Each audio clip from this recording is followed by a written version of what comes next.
Bonjour à tous, bienvenue dans ce nouveau numéro de cette année-là. Content de vous retrouver après l'émission qui avait été présentée par notre camarade pour le dernier numéro d'Éléments. On fait toujours un peu de publicité sur le Qui était Jésus, qui est en kiosque actuellement. Je me retrouve aujourd'hui, j'ai le plaisir d'avoir François Bousquet, rédacteur en chef de la revue Éléments. Bonjour François.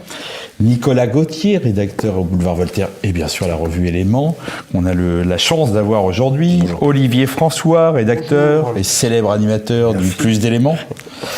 Et un petit nouveau, le plaisir d'avoir pour la première fois Aymeric Siengranger, notre spécialiste de Céline à la revue Éléments et le directeur de la collection de la nouvelle librairie Du côté de Céline. Le prochain titre, Aymeric, pour la collection ? Céline à fleur de peau, de Serge Cadoni. Très bien, parfait. C'est bon, François ? C'est calé. Ah ouais. Ok. Cette fois-ci, nous allons revenir sur un numéro qui a fait date en 85. Je vous le montre, attention. C'était un numéro d'Éléments sur les Arabes, avec un S à la fin. Et si on prend le sommaire et les auteurs, je pense que certains vont aujourd'hui faire un malaise, parce que ça commence par une alliance euro-arabe par Guillaume Faye. Les clichés, on la vie dure, entretien avec Jean-Pierre Péroncel-Hugoz, un journaliste du Monde, à l'époque où Le Monde et Éléments se portaient assez bien, hein, on collaborait ensemble. Quand l'arabe était le diable par Pierre Vial, et on avait Ce que l'Europe doit aux Arabes par Siegfried Hunk, et Pourquoi j'ai choisi l'islam par Claudio Muti, pour vous montrer que quand même ce numéro était plutôt pro-arabe. Alors, François, trêve de plaisanterie, ce numéro est effectivement présenté un monde arabe qui était le monde arabe de l'extérieur et non le monde arabe qu'on pouvait connaître en France. Qu'est-ce qui s'est passé ? Les Arabes, ils ont un peu disparu, j'ai l'impression. On parlait aussi des Maghrébins, ils ont disparu. Aujourd'hui, on parle des musulmans et on parle de l'islam. Oui, exact. Sur le numéro d'Éléments, une petite incise sur ce numéro-là. C'est une période, les années 70-80, mais là c'est mieux les années 80. C'est en gros, c'est la dernière couve sur les Arabes, puisqu'après ce sera des couves sur les musulmans, par la presse en général. Il y a également Benoît Méchain, et il y a une fascination au XXe, quoi qu'il arrive, pour le monde arabe, depuis Lyoté jusqu'à Benoît Méchain en réalité, au niveau des droites, et voire même des droites radicales, puisque vous citiez Pierre Vial, Guillaume Faye, mais il y avait également Duprat, qui est un des fondateurs du Front National, avec Jean-Marie Le Pen. Ce qui a changé, je crois qu'il y a eu une méprise de la part des Européens sur la question arabe. En réalité, c'est une toute petite fenêtre historique. Ça a duré 20 ans. On a parlé pendant 20 ans des Arabes. Au temps de l'Algérie, on parlait des Français musulmans d'Algérie. C'était pas des Algériens, c'était pas les Arabes, c'était les Français musulmans d'Algérie. On parle en gros depuis les croisades, depuis Al-Andalouse, des musulmans. Alors évidemment sous d'autres termes. C'est-à-dire c'était les Maures, c'était les Sarrasins. On a parlé des enturbanés, on parlait des Mahométans au XVIIe et XVIIIe siècle. Donc sur le long fil de l'histoire, c'est quand même le terme musulman qui l'a emporté sur la notion d'arabe. Ce qui a changé, beaucoup de choses. Le regroupement familial, là j'élargis la focale. Le regroupement familial, de fait, a changé complètement la perception que nous pouvions nous faire de l'immigré, du travailleur immigré, parce que c'était des garçons. C'était plutôt des fantômes sociaux qui étaient relégués dans certains quartiers, périphérie lyonnaise, Goutte d'Or, Nanterre, avec les bidonvilles. Le regroupement familial va complètement changer la donne dans les années 76. Ce qui va aussi changer la donne, c'est l'importation en Europe des conflits propres au monde musulman, c'est-à-dire que tous les grands leaders, en particulier les frères musulmans, je pense à Saïd Ramadan, qui doit être le père ou l'oncle de Tariq, arrive en Suisse dans les années 70. Donc il importe avec lui toute l'opposition islamiste au nationalisme arabe. Et moi je pense plus fondamentalement, alors c'est peut-être qu'il y aura sûrement débat, moi je pense plus fondamentalement que on ne peut pas distinguer le monde arabe du monde musulman. On ne peut pas s'octroyer ce luxe-là. C'est un bon musulman pense qu'un arabe qui n'est pas musulman n'est pas un bon arabe, n'est pas un bon musulman. C'est le premier point. Moi, j'ai toujours en tête un livre génial d'un auteur marocain de langue française qui s'appelle Driss Shraibi, que les téléspectateurs connaissent peut-être, parce que c'est lui qui a inventé le grand inspecteur, le grand polar arabe, c'est l'inspecteur Ali. Il a écrit un roman génialissime qui s'appelle Le passé simple, 1950 en gros, sur ce qu'a été l'islam dans l'univers précolonial. et on se rend compte que il n'y a pas de distinction entre le monde arabe et l'islam, hein, que ça n'est même pas du sable, hein, c'est un bloc de pierre comme la pierre noire de la Mecque, hein. C'est là, c'est immuable, hein, c'est intouchable. On peut pas, moi je crois qu'on peut pas dissocier. On a voulu dissocier sur une illusion des jeunes Turcs, d'Atatürk, parce qu'ils étaient très français. En fait, ils avaient été francisés. On a voulu se payer de mots avec le nationalisme arabe, hein, sur lequel il y aurait beaucoup à dire. Hein, c'est-à-dire une vision laïque, hein, laïciste, hein, d'un islam sécularisé. Or, l'islam ne s'est jamais sécularisé, me semble-t-il. Ce que tu dis, François, ça m'intéresse parce qu'il se trouve que quand j'avais 20 ans, j'étais un lecteur de Jean Genet et de Dominique Deroux et de ce merveilleux livre de Jean Genet qui est Le Captif amoureux, où Jean Genet raconte notamment tout son compagnonnage avec les Palestiniens, avec des gens comme Georges Habash, le FPLP, etc. C'est très sympathique, très romantique. Quand on interroge après, évidemment, l'histoire, d'abord il y a une ambiguïté. Le nationalisme arabe est en effet en partie fondé par des chrétiens, mais très vite il est rappelé à la nature islamique, malheureusement, en tout cas qui est devenue islamique de l'Orient. On a fantasmé beaucoup, par exemple, sur l'Irak de Saddam Hussein. À juste titre, c'était le moindre mal face à un certain islamisme frériste. Enfin, dans l'Irak de Saddam Hussein, par exemple, la conversion d'un musulman au christianisme était impossible. Les chrétiens étaient malgré tout soumis à une forme de limitude. Ensuite de ça, pour revenir au numéro, je pense que c'était intéressant. On est dans les années 80, et au sein de la Nouvelle Droite, à juste titre, encore une fois, je ne renie pas du tout cet aspect tertiairiste de la Nouvelle Droite, mais on fantasmait un nationalisme arabe comme une troisième voie, avec, en plus, on observait ça de manière très idéologique, et sur le papier, en effet, c'est une troisième voie. Dans la réalité, le nationalisme arabe, d'abord, a servi à un certain nombre d'intérêts communautaires. Hafez el-Assad n'est pas un grand nationaliste arabe, un ange blanc et un chevalier du nationalisme arabe. C'est avant tout quelqu'un qui a défendu la communauté alaouite. D'ailleurs, au moment de la deuxième guerre du Golfe, il prend parti pour les Occidentaux. Il est contre Saddam Hussein. Pour des querelles, on ne va pas faire une histoire du nationalisme arabe. Ensuite de ça, j'aimerais avoir une perspective historique, ce qui est une grande tristesse aujourd'hui. Comment se fait-il que l'Orient, qui a produit, à l'époque d'ailleurs du nationalisme arabe, des gens aussi merveilleux, aussi respectables, aussi admirables que Naguib Mahfouz, Kalsoum, Mohamed Darwish pour les Palestiniens, aujourd'hui n'est plus capable de produire ces gens, de produire ce type d'artistes. Ou Youssef Chahine, en ce moment j'ai vu quelques films de Youssef Chahine, c'était évidemment, à l'évidence, un grand cinéaste. Et aujourd'hui, ces gens-là seraient persécutés en Égypte. Un Youssef Chahine, aujourd'hui, ne pourrait plus réaliser les films qu'il a réalisés dans les années 50, 60, avec évidemment la tolérance nassérienne. Je ne remets pas en cause les aspects positifs du nationalisme arabe.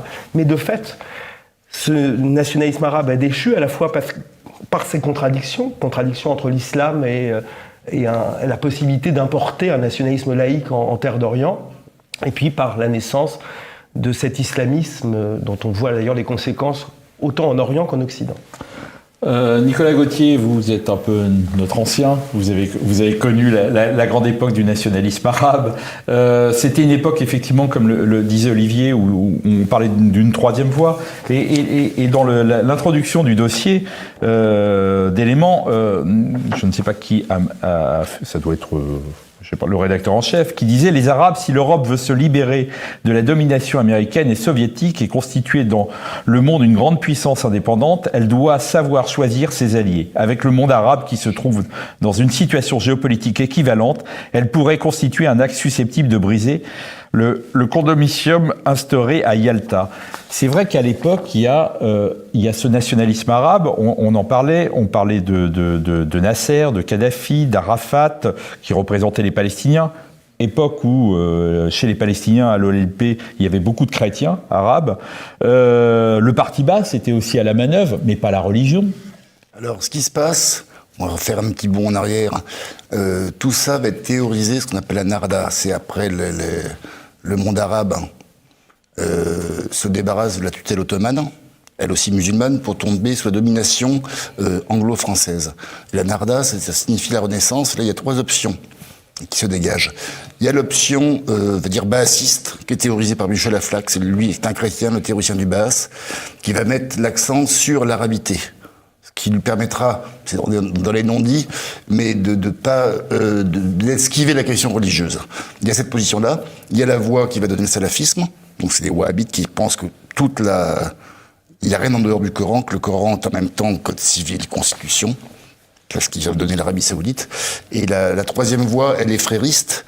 C'est que eux Hassan al-Banna veut un retour aux fondamentaux religieux, mais allié à la modernité technologique occidentale, parce qu'il considère le retard artistique, technologique des Arabes ont été la cause de tous leurs maux.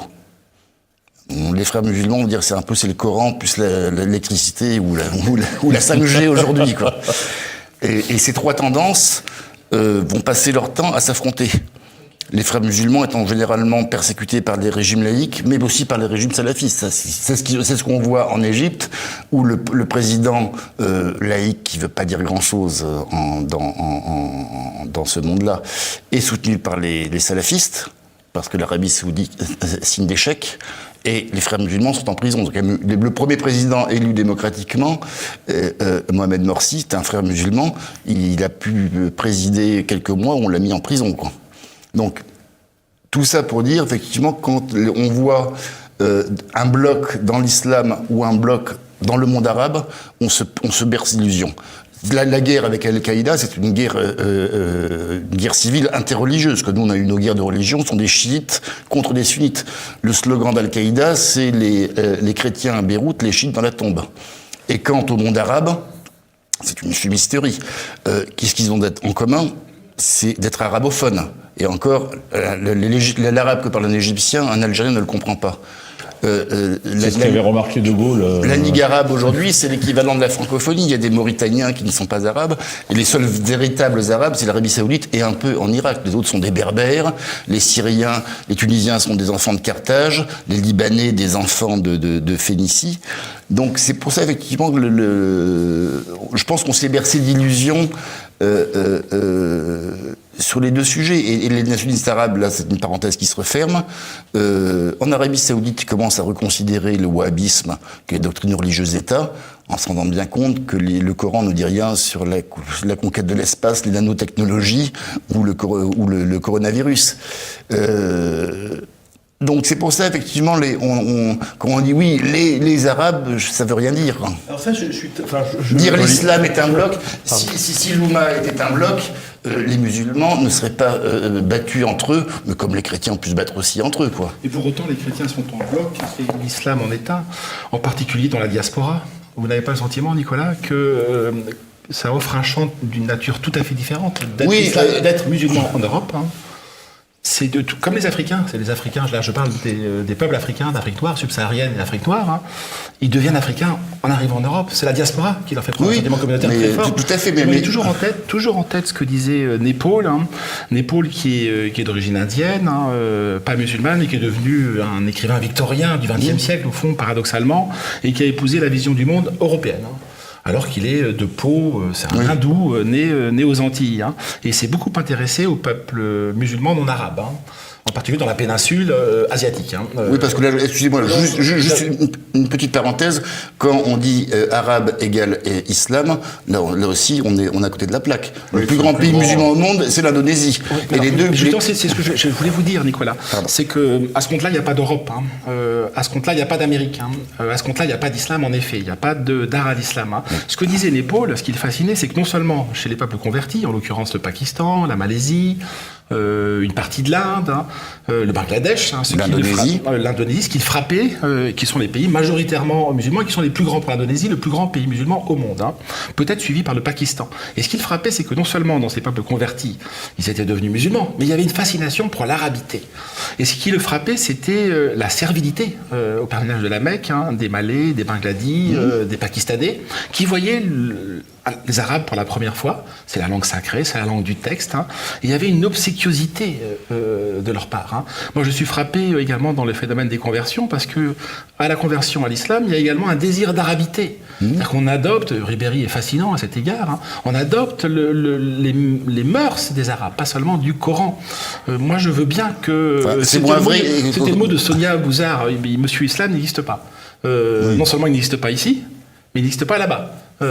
Oui, je veux bien, mais à ce compte-là, je le redis, Monsieur Europe n'existe pas. Non, mais là, je suis d'accord avec vous. Il n'existe pas de peuple arabe, mais je pense qu'il n'existait pas de peuple européen. il y a une culture européenne, Voilà. mais, Il y a qui une civilisation. mais qui est très diverse, que de l'Islande au Portugal, même d'un point de vue civilisationnel, il y a quand même, on n'est pas tout à fait dans les mêmes contrées, quoi. Et juste pour finir, une chose en 2 phrases, c'est que les 2 pays en Orient musulmans qui tiennent la route, c'est-à-dire dont la politique n'est pas dictée par Washington, par d'autres, c'est la Turquie et l'Iran, 2 pays qui ne sont pas arabes. Oui, Il y a un peu la Jordanie, d'ailleurs, à certains égards, dans sa politique sur l'islamisme, en tout cas. Oui, enfin, la Jordanie, c'est les États-Unis qui payent les notes de guerre. Justement, hein, Nicolas, comme en Égypte. Hein. Quand l'Europe ou l'Occident parle de l'islam dans ces années-là, c'est-à-dire que là on est en 85, mais même dans le début des années 70, etc., le danger islamique, il vient de l'Iran pour l'Europe. Oui. Il vient de Khomeini. Donc, alors que ce sont les Iraniens n'ont jamais, et il n'y a jamais eu beaucoup d'Iraniens en Europe qui se sont installés. C'est une religion en fait qui. Et le chiisme, c'est à peine, c'est 20% des musulmans. C'est 20% des musulmans, et c'est eux qu'on considère comme le danger de l'islam, et non en fait l'islam. Ouais. Est-ce que je peux ajouter quelque chose, Patrick? Justement, ce qui me semble, il y a une convergence malgré tout entre nationalisme arabe et islamisme, même si les choses sont évidemment complexes, spiritualité ennemie, c'est la volonté, malgré tout, d'épuiser la réalité complexe et diverse du Moyen-Orient. Il y a, par exemple, chez les nationalistes arabes, comme chez un certain nombre d'islamistes, une volonté, au fond, d'avoir une vision unique. L'arabe, ça doit être ça. Oui. Ça doit être l'arabe en uniforme vert olive, comme Saddam Hussein, ou l'arabe islamique en camis. Alors que l'Orient, je reviens au film de Youssef Chahine. Moi, quand j'ai revu récemment, j'en parlais à Patrick, le merveilleux film Caire, gare centrale, on voit dans les rues du Caire à l'époque, on est au début de Nasser, parce que je crois que le film est de 57, à la fois des Juifs, des Grecs, des Arméniens, des musulmans pas trop pratiquants et des musulmans en camis. Ouais. Et malgré tout, quelques années après, on n'a plus, au fond, quelques années après, on n'a plus que des musulmans en camis ou des hommes en uniforme avec des moustaches. Mais que se passe-t-il dans un univers mondialisé où toutes les cultures musulmanes enracinées, et il y en a eu au Maroc, tout à fait différentes de celles de la Tunisie, tout à fait différentes de celles de la péninsule arabique, tout à fait différentes de celles du Pakistan. Donc on avait des cultures enracinées dans un contexte mondialisé avec un islam 2.0. En tout cas, moi quand je vois les musulmans européens, de fait, ils sont acculturés. Ils relèvent des analyses d'Olivier Roy. La thèse d'Olivier Roy, c'est ce qu'il appelle la sainte ignorance. Hein. C'est qu'on est d'autant plus musulmans qu'on a oublié l'islam historique. Hein. Et c'est ça le cœur du salafisme. Le salafisme, le cœur est là dans le salafisme. Le salafisme, on revient, c'est comme les protestants en fait. Les protestants, c'était la sola scriptura, l'écriture seule. Donc on revient au Coran seul, hein, qui est un bloc, hein, un monolithe, hein, comme la pierre noire de la Mecque, qui dit tout. Ce qu'on doit faire, comment on doit aller aux toilettes, comment on doit s'habiller, comment on doit coucher, comment on doit un art de la conjugalité, etc. Et c'est cet islam-là qui est en train, en tout cas dans les pays occidentaux, alors certes perdure un islam dit consulaire, turc, marocain, algérien, mais quand moi j'observe ou quand je lis des papiers ou des reportages sur les jeunes générations, ce sont des zombies de la foi. Tout à fait. Et ils ont une vision assez monolithique, assez unitaire. La première explication, c'est que si le wahhabisme ou le salafisme s'est répandu, c'est parce qu'il y a des pétrodollars derrière. Comme les Américains, avec leur dollar à eux, financent l'évangélisme, qui était un catholicisme réduit vraiment aux athées, où il y a 3-4 trucs. Et le salafisme marche très bien parce que il offre une rédemption immédiate. Pourquoi il se plaque sur un nombre de voyous? On dit, malgré toutes tes bêtises, il y a un côté très exotique. Avant, dans une cité où le voyou se déguise, se voit en rappeur new-yorkais, et là, il se voit en prince saoudien, quoi. Oui, avec les Red Bull, quand même, les nailles aux pieds, parfois. Parce que il a changé. Mais on s'achète une panoplie de musulmans. On vous dit que vous êtes les meilleurs, que les autres sont des mécréants. Bah, pour quelqu'un qui a une vie de merde, tout d'un coup, il bombe le torse, il redresse sa tête. Alors justement, Nicolas, est-ce qu'on n'est pas, et je rebondis sur ce que disait François, sur effectivement le protestantisme, l'Occident n'est-il pas, je parle de l'Occident, pas de l'Europe, l'Occident n'est pas un peu responsable, ou plutôt l'Amérique, elle a joué souvent le jeu dangereux de choisir l'islam vis-à-vis du communisme, hein, on l'a vu en Afghanistan, mais il n'y a pas encore si longtemps que ça, et l'actualité nous ramène à ça. Ce principal allié, Israël, a joué la carte du Hamas à l'époque, contre le Fatah de Rafat. C'est-à-dire qu'on joue le religieux contre la partie laïque. Ce qui est un calcul à court terme, parce que Et ce que certains disent, c'est que les Américains aujourd'hui jouent cette carte-là avec certaines personnes en France contre la laïcité française. Tout à fait. De toute façon, si vous voulez me faire dire qu'il n'y a pas une connerie que les Américains aient manqué... C'est officiel. À propos des rapports entre Américains et Islam, l'Amérique sous Obama, et je crois que ça va continuer maintenant sous Biden, organisait une grande fête du Ramadan à l'ambassade américaine. Et même Le Monde en parle, Le Monde qui n'est pourtant pas à la pointe du combat contre je ne sais quelle islamisation. Enfin, Le Monde a consacré un article sur les grandes fêtes, où d'ailleurs on voyait Rokhaya Diallo, je crois des représentants de telle association musulmane, pour célébrer avec l'ambassadeur des États-Unis en France le Ramadan. Mais je suis là, il y a une double fascination, celle d'un islam mythifié, pur, à la salafiste, et puis aussi le mirage américain, quoi. François, pour la France et les jeunes maghrébins qui sont en France, pour l'anecdote, j'avais rencontré une personne dans les années quand Arafat est venu en France, invité par François Mitterrand, j'avais rencontré quelqu'un de l'OLP qui fait, vous savez, nous à l'OLP, on sait faire la différence entre les Arabes et les Maghrébins. Pour vous montrer quand même qu'il y avait une sorte de mépris du peuple du Maghreb chez les Palestiniens.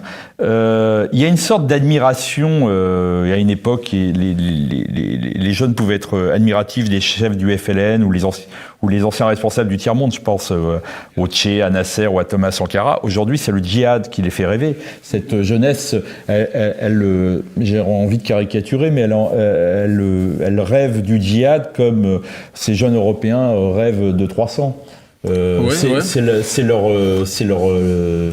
culture aujourd'hui, l'islam. Oui, puis c'est un islam, comme évoqué précédemment, c'est un islam qui n'est plus historique, qui n'a plus de dimension théologique. On est vraiment dans le cœur du texte, donc c'est un islam très simplifié. Oui, alors il y a une fascination pour ces formes de virilité. Peut-être qu'en effet c'est un antidote pour elle. Moi, il y a un point en fait, pour le cœur, pour moi, me semble-t-il, du problème, c'est que nous sommes rentrés, nous Européens, plus largement nous Occidentaux, même aux États-Unis, dans des sociétés qui sont de plus en plus sécularisées, où Dieu s'éloigne, où les dieux s'éloignent. Donc on ne sait plus ce que c'est que la question religieuse, on ne sait plus ce que c'est que le sacré. Donc on se heurte à quelque chose, à un front du refus. Il ne s'agit pas, comme le dit Buisson, de reprocher aux musulmans d'aller à la mosquée. Il s'agit plutôt de demander aux Européens pourquoi ils ne prient plus leur Dieu, au pluriel et au singulier. C'est parce que la foi nous a désertés qu'on se heurte à quelque chose qui est pour nous totalement énigmatique. C'est une énigme en plus qui est muette pour nous, puisqu'on n'a pas de réponse à lui donner. Sur la question que vous posiez, sur il faut bien que jeunesse se passe, et puis après il y a des mythes mobilisateurs. De fait, le djihad en est un, et c'est plus le nationalisme arabe aujourd'hui. Mais je le redis, c'est un djihad pour les nuls. Il y a une chose, Gilles Kepel a beaucoup écrit sur le sujet, et lui voit dans ce phénomène, ça s'est vu avec Al-Qaïda, où on est vraiment arrivé à un djihadisme gore. Lui estime que c'est la queue de comète. Et on parlait tout à l'heure des Américains, il y a au moins une chose à mettre au crédit de Donald Trump, c'est qu'il a tordu le bras du roi du prince régnant Ben Salman en Arabie Saoudite pour lui exiger qu'il arrête de financer le wahhabisme. Et semble-t-il, à ce que je lis, les Saoudiens commencent à changer leur fusil d'épaule, pas pour tenir leurs promesses, mais parce que eux sont aussi les premiers menacés par les djihadistes. Parce que un vrai musulman wahhabite, quand il voit comment vivent la famille régnante là-bas, oui, c'est de la graine de mécréant, quoi. L'imaginaire du prince saoudien en vacances, c'est les caisses de whisky et les prostituées ou les films porno, quoi. Comment vous y allez, là? Pour autant, j'ai un ami qui était chauffeur pour saoudien, et pourtant, c'est pas un père de la pudeur, ni il n'avait jamais vu ça, quoi. Ouais, pour autant, il y a un islam de marché, mais c'est pas le sujet. Mais moi, je voudrais pas qu'on renverse les causes et les conséquences. C'est pas nous qui avons transformé les Arabes en musulmans, ce sont les Arabes qui se sont transformés en musulmans. C'est les années 80, en tout cas en France, dans le cas français, mais qui est assez symptomatique du cas européen. Je pense que ça vaut en partie pour la Belgique. C'est que tout d'un coup, avec le regroupement familial, vous avez des familles. Il y a un islam qui demande à s'institutionnaliser. Il y a un islam qui demande à avoir des mosquées qui s'affichent en tant que telles. C'était pas le cas 20 ans plus tôt. Les gauchistes ont tendance à dire que c'est une islamisation du regard. Donc, sous-entendu, nous, Européens, nous avons islamisé des populations arabes, hein, à propos- ou en tout cas maghrébines. Non, ça n'est pas le cas, ce sont d'elles-mêmes. Hein. À propos du regard, juste une petite incise, je le cite souvent, la photo de la marche des beurs. Premier rang, il y a des femmes, des hommes. Aucune femme n'est voilée. Des jeunes filles, plutôt assez mignonnes d'ailleurs, avec des petits kéfiers palestiniens, mais elles ne sont pas particulièrement voilées. Je pense à l'époque, leur grand homme, c'est peut-être Nasser, un peu Arafat, mais aucun voile. Il n'y a pas d'exhibition de signe islamique. Aujourd'hui, regardez la marche contre l'islamophobie, où ont participé notamment un nombre de représentants de la gauche institutionnelle ou de l'extrême gauche institutionnelle, il n'y avait que des foulards. Il n'y avait pas de... Je pourrais si on va terminer, citer, parce que le numéro que vous pouvez trouver simplement en PDF sur le site d'Éléments, je fais un peu de pub, il est plus en vente. Celui qui a eu le nez, ce qui est incroyable dans ce dossier, c'est Jean-Pierre Peroncel-Hugos, qui était journaliste au Monde et qui explique simplement, je vous lis ça, vous allez voir qu'en 85, il savait exactement ce qui se passait. Ils vous diront que depuis quelques années, des barbus en robe blanche venus du Maghreb ou de Macrec, le macrébologue aixois Bruno Etienne les a baptisés pèlerins prêcheurs, passent chez eux et tout en demandant l'aumône pour construire des maisons de Dieu, recommandent aux filles de sortir le moins possible, de se couvrir les cheveux quand elles sortent, de ne jamais porter de pantalon, d'éviter de parler aux garçons et à ceux de faire des 5 prières, de jeûner au ramadan, de se mêler le moins possible aux kaffers, les mécréants, c'est-à-dire vous et moi.